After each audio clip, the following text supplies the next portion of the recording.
Imagine waking up one morning to find your entire family gone. Not just missing, gone. No note, no explanation, just an eerie silence where laughter and life once filled your home.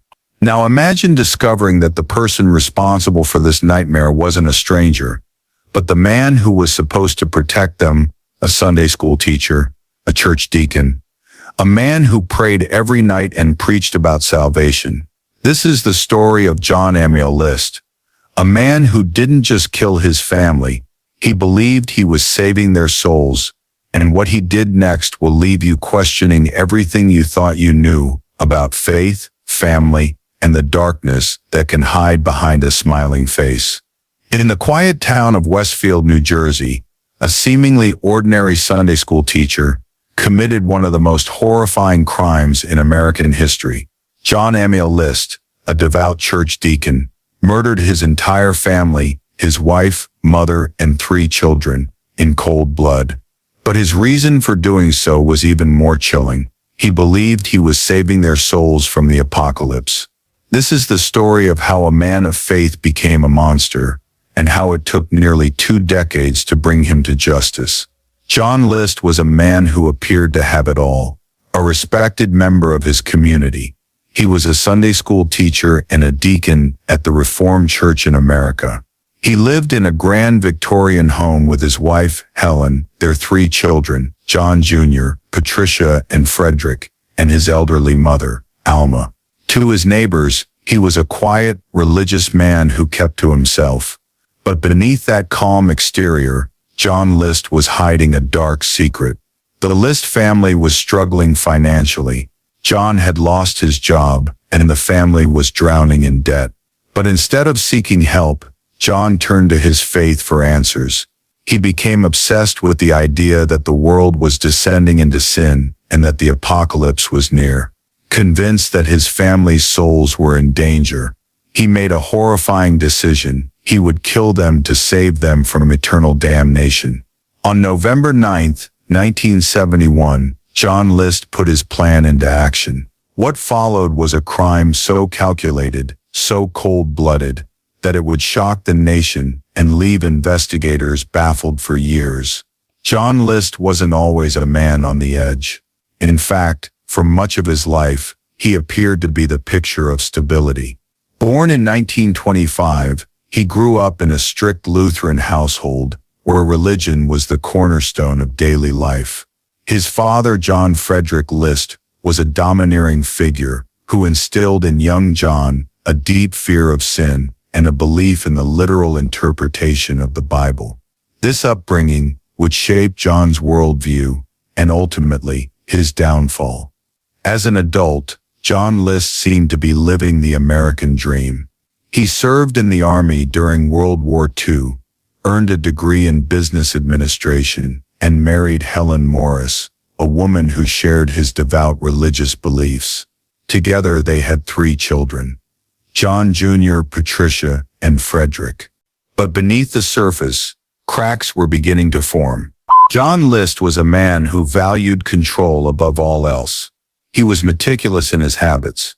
From the way he dressed, always in a suit and tie, to the way he managed his finances. But in the late 1960s, that control began to slip. List lost his job as an accountant, and the family's financial situation grew dire. They were forced to sell their home and move into a smaller house. But even that wasn't enough to stave off the mounting debt. List's pride wouldn't allow him to ask for help, and his religious beliefs convinced him that the world was becoming too sinful to provide any real solutions. As the pressure mounted, List's behavior became increasingly erratic. He began isolating himself from friends and family, spending hours alone in his study, poring over religious texts. He became obsessed with the idea that the apocalypse was near, and that his family's souls were in danger. Helen, meanwhile, was struggling with her own demons. She had been diagnosed with a chronic illness that left her bedridden for days at a time. The stress of caring for her, along with the financial strain, pushed John to the brink. But it wasn't just the external pressures that drove John List to murder.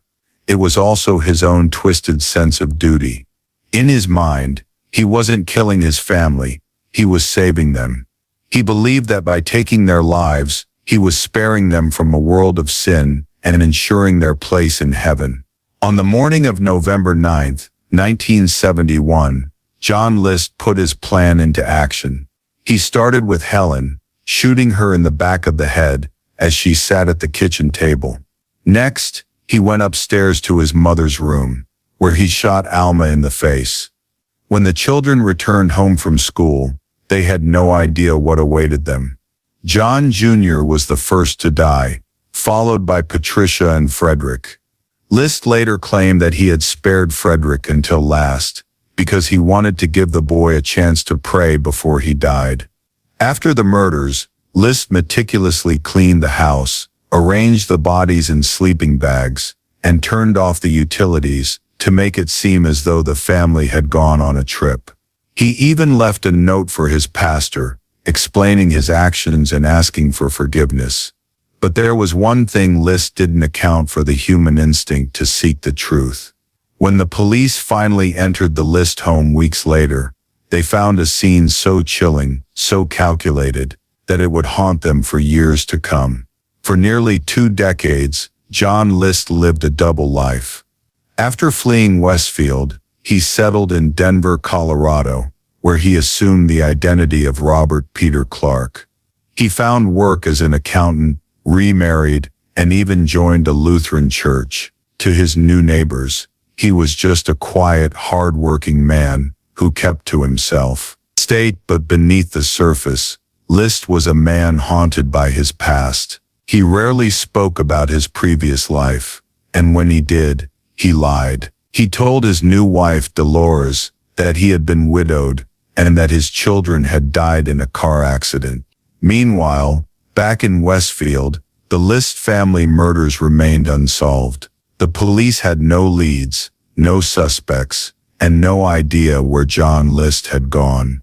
The case grew cold, and the people of Westfield were left to wonder what had happened to the quiet, religious man who had once been their neighbor.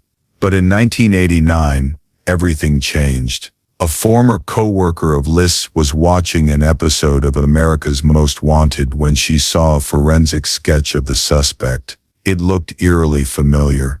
She immediately called the show's tip line, and within days the FBI had a new lead. John List was arrested in Richmond, Virginia, on April 1, 1989, nearly 18 years after the murders. When authorities confronted him, List didn't deny his crimes. Instead, he calmly explained that he had killed his family to save their souls. He believed the world was becoming too sinful and that his loved ones were at risk of eternal damnation. In his mind, he had done the right thing, but the jury didn't see it that way. John List was found guilty of 5 counts of murder and sentenced to life in prison. He died behind bars on July 21, 1998, at the age of 72. The case of John Emil List is a chilling reminder of how far someone can go when driven by extreme beliefs. It's also a testament to the power of persistence and the role that ordinary people can play in solving even the most baffling crimes.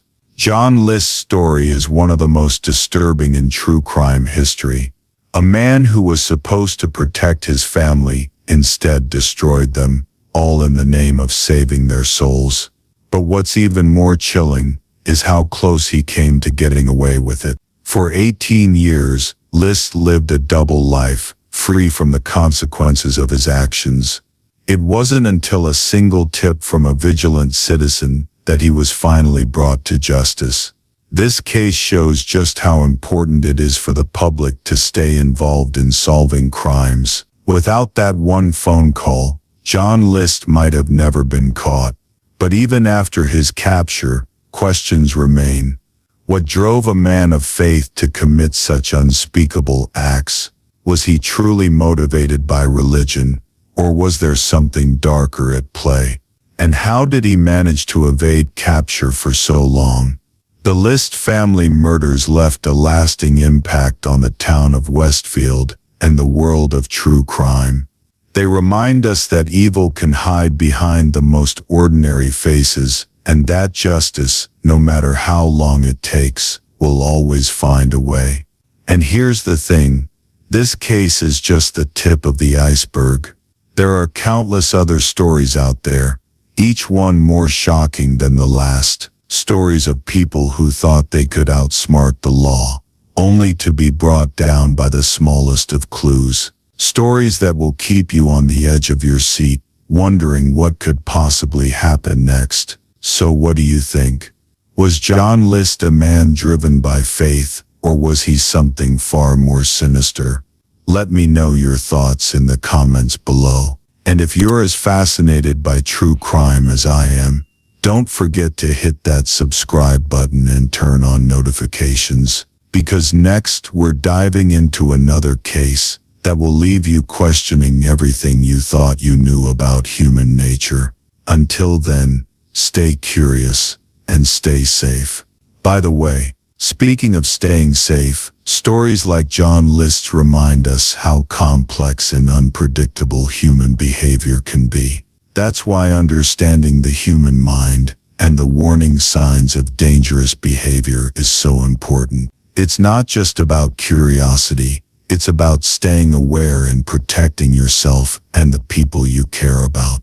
If you've ever wondered what drives someone to commit unthinkable acts, or how to spot red flags before it's too late, you'll find the Fight for Family program incredibly helpful. It's a resource that dives deep into the psychology behind these actions and gives you and your family practical tools to stay safe. You can find more information about it in the description below. It's not just a guide, it's a way to better understand the world around you and navigate its darker aspects with confidence.